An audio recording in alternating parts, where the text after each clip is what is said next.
Jupiter हमारी solar system का सबसे बड़ा ग्रह तो है ही, पर अब यह भी पता चला है कि यह पूरे सोलर सिस्टम का सबसे पुराना ग्रह भी है। इसके बारे में वैज्ञानिकों का कहना है कि हमारे सन के बर्थ के महज 4 मिलियन ईयर के अंदर ही जुपिटर का भी निर्माण हुआ था। जुपिटर की उत्पत्ति के बारे में मिली जानकारी से सौरमंडल की संरचना को समझा जा सकता है कि इसका जो वर्तमान स्वरूप है उसका निर्माण कैसे हुआ होगा। हालांकि कई रिसर्च से यह अनुमान लगाया जाता है कि इसकी उत्पत्ति सबसे पहले ही हुई होगी, क्योंकि तभी इसका इतना बड़ा आकार संभव हो पाया है। जुपिटर का मास हमारी अर्थ से 318 टाइम्स ज्यादा है। सिर्फ इतना ही नहीं, अगर सोलर सिस्टम के सारे ग्रहों को आपस में मिला दिया जाए तब भी उसका साइज उन सभी ग्रहों के मुकाबले 2.5 गुना ज्यादा होगा। इससे आप यह अंदाजा तो लगा ही सकते हैं कि यह कितना विशालकाय होगा। एक कैलकुलेशन के अकॉर्डिंग इसमें 1300 से ज्यादा पृथ्वियां आसानी से समा सकती हैं। यह पूरी तरह से गैस से बना हुआ है और इसमें हार्ड लैंड कहीं नहीं मौजूद है। यहाँ पर चलने वाले तूफान इतने तेज होते हैं जितने हम कभी धरती पर महसूस भी नहीं कर सकते। वैसे तो हमारे सौरमंडल के ग्रहों का निर्माण 4.6 अरब साल पहले शुरू हुआ था।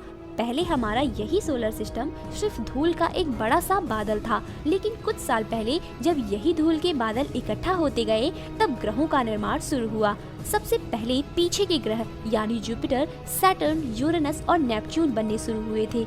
अगर वैज्ञानिकों की माने तो जुपिटर सबसे पहले अस्तित्व में आया था और धीरे धीरे यह बड़ा होता गया और अपने आसपास के सभी मैटर को खींचता गया।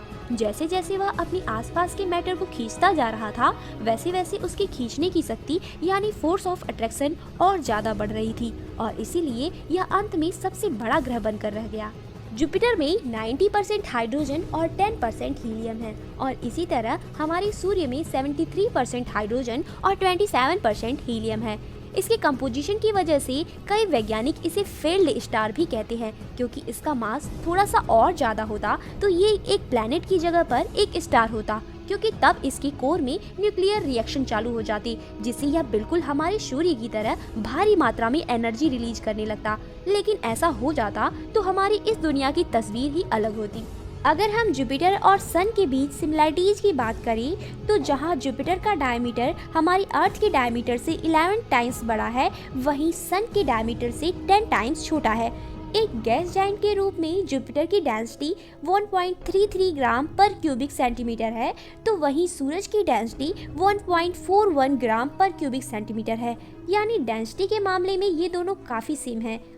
और जहां जुपिटर 90% हाइड्रोजन व 10% हीलियम से बना है, वहीं सूरज 73% हाइड्रोजन व 27% हीलियम से बना है। तो प्रश्न ये उठता है कि इतनी सारी सिमिलरिटीज होने के बाद भी जुपिटर एक स्टार क्यों नहीं है?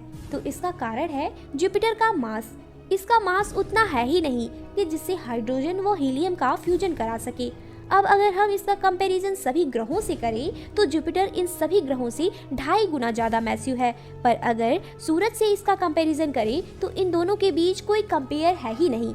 जुपिटर सूरज का 0.001% भी नहीं है और शायद यही रीजन है कि यह एक फील्ड स्टार के नाम से जाना जाता है।